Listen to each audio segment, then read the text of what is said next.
Travel along, Catholic pilgrims, for 1 year as we read through St. Faustina's diary. Join me, Amy Thomas, each day for a short reading out of the diary which brought us a deeper understanding of Christ's divine mercy. Welcome, Catholic pilgrims, to day 264 of our readings from St. Faustina's diary. Milestone day, we made it through another 100 numbers. We are into the 1300s today. Congratulations, and way to stick with it. But our topic today is on leadership. I'm sure all of you out there listening have been under the guidance of a really good leader at some point in your life. And I'm sure all of you out there listening have had a really bad leader at some point in your life. Sister Faustina today is going to be going with her Mother Superior to look over some of the Divine Mercy holy cards and the larger image. And she goes through some of the things that the Mother Superior has done for her through all of this work to get the Divine Mercy message out there. And basically, she's just running down what makes a really good leader. And so that's what we're going to talk about today on the other end in Notebook 4, numbers 1299 through 1303. September 27th, 1937. Today, Mother Superior and I went to see a certain gentleman, where they were printing and painting small holy cards of the Divine Mercy, and also the invocations and the chaplet, which have already received approbation. And we were also to see the improved, larger image. It very much resembles the original. This made me very happy. When I looked at this image, I was pierced with such a lively love for God that for a moment, I did not know where I was. When we had finished our business, we went to the Church of the Most Holy Virgin Mary. We attended Holy Mass, during which the Lord gave me to know what a great number of souls would attain salvation through this work. Then I entered into an intimate conversation with the Lord, thanking him for having condescended to grant me the grace of seeing how the veneration of his unfathomable mercy is spreading. I immersed myself in a profound prayer of thanksgiving. Oh, how great is God's generosity! Blessed be the Lord, who is faithful in his promises. It is extraordinary how Mother Irene has so much light from God concerning this whole matter. She was the first to allow me to carry out the Lord's wishes, although it was not until 2 years after the revelation that she became my superior. And despite this fact, she was the first to go with me when the painting of the image was first undertaken. And now again, when some things concerning the Divine Mercy are being published, and small holy cards are being printed. Again, it is she who is going with me to take care of this matter. God has ordained all this in a mysterious way, because this was begun in Vilnius, and now God's will has so directed the circumstances that this matter is being continued in Krakow. I know how pleasing the Superior is to God. I see how God is directing everything and wants me to be under her protection during these important times. Thank you, Lord, for such superiors who live in the love and fear of God. That is why I pray for her most of all, because she has put herself out there the most for the sake of this work of divine mercy. September 29th, 1937. Today, I have come to understand many of God's mysteries. I have come to know that Holy Communion remains in me until the next Holy Communion. A vivid and clearly felt presence of God continues in my soul. The awareness of this plunges me into deep recollection without the slightest effort on my part. My heart is a living tabernacle in which the living host is reserved. I have never sought God in some far-off place, but within myself. It is in the depths of my own being that I commune with my God. My God, despite all the graces, I long without cease to be eternally united with my God, and the better I know him, the more ardently I desire him. So I've had some good leaders in my day, and I've had some bad leaders in my day. And being a military spouse, I have seen my husband have some good leaders in his day, and I've seen him have some very bad leaders in his day. And I think that's just part of being under leadership. Everybody thinks they're a good leader, and very few actually are. And something to remember is we can't all be a leader at work. We can't all be a leader at all times. Sometimes we have to be a good follower, and we have to be teachable, and we have to listen, and we have to be led.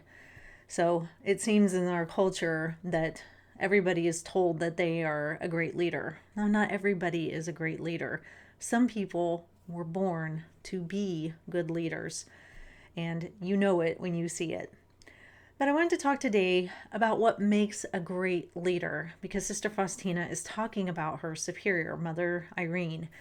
And she's really gushing over her because she has been such an instrumental force in helping Sister Faustina get the Divine Mercy Chaplet and the image and all of that going, really. And so I just wanted to go through a couple of the things that make a really good leader. And the first one is that they give license to their followers to have some freedom. They're not overbearing. They're not checking every little thing that you do and treating you like you're a child. They give you some license in your work. And Sister Faustina today says, she was the first to allow me to carry out the Lord's wishes, although it was not until 2 years after the revelation that she became my superior. So a good leader allows their people some creative license. They allow them to dream a little bit, follow their own path a little bit. They're kind of the banks. Okay, keep it in, and but they let the river flow, and they don't try to completely stifle their people from being creative or imaginative or following God's will, as is the case with Sister Faustina.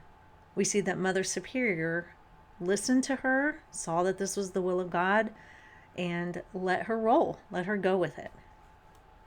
Another thing she says is that she was always going with her when she had to go do something that had to do with the image or the holy cards or something like that. And that's a sign of another good leader. They will go with you through whatever it is you're doing. They will be by your side, and they will be there to show support and encouragement and to show that they're willing to do what their followers are being asked to do. Now, Mother Superior isn't the one that's asked her to do the Divine Mercy image and chaplet, but Mother Superior is still her leader, and she's going along with Sister Faustina to accomplish these things. And that's a sign of a really good leader. Nobody likes the leader who sits up on high and just, leaves you to yourself, and they never support or help you.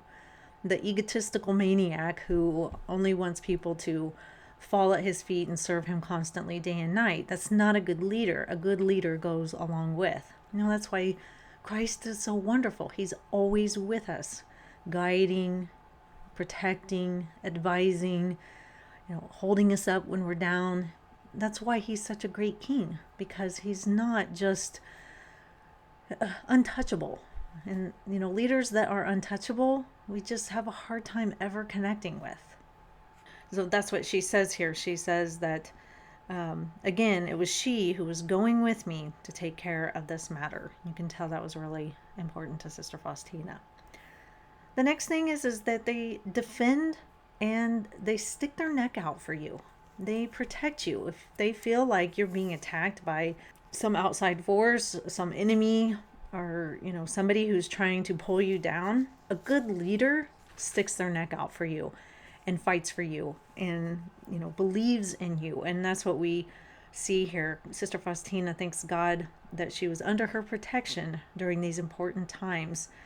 And then she says, that is why I pray for her most of all, because she has put herself out the most for the sake of this work of divine mercy.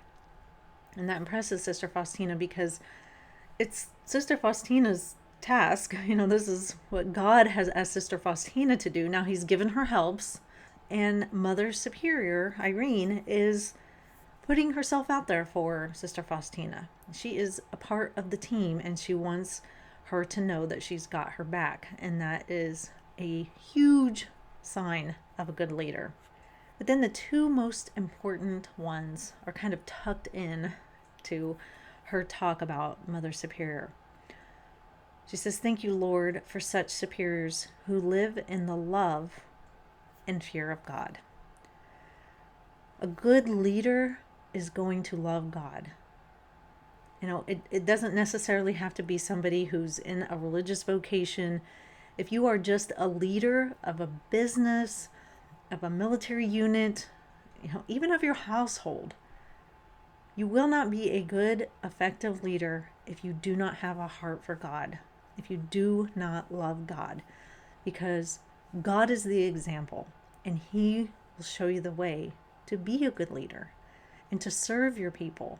And when we love God as leaders, or as anybody, but especially when talking about leadership, we are reminded that we're not number one.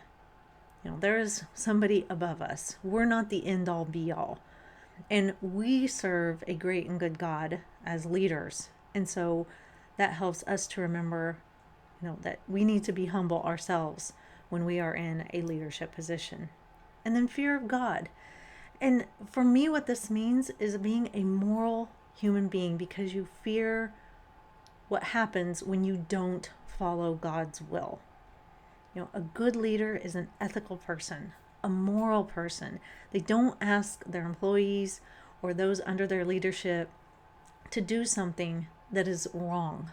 There are a lot of things in our world that are unethical, but not illegal, or maybe I should say that are immoral, but not illegal.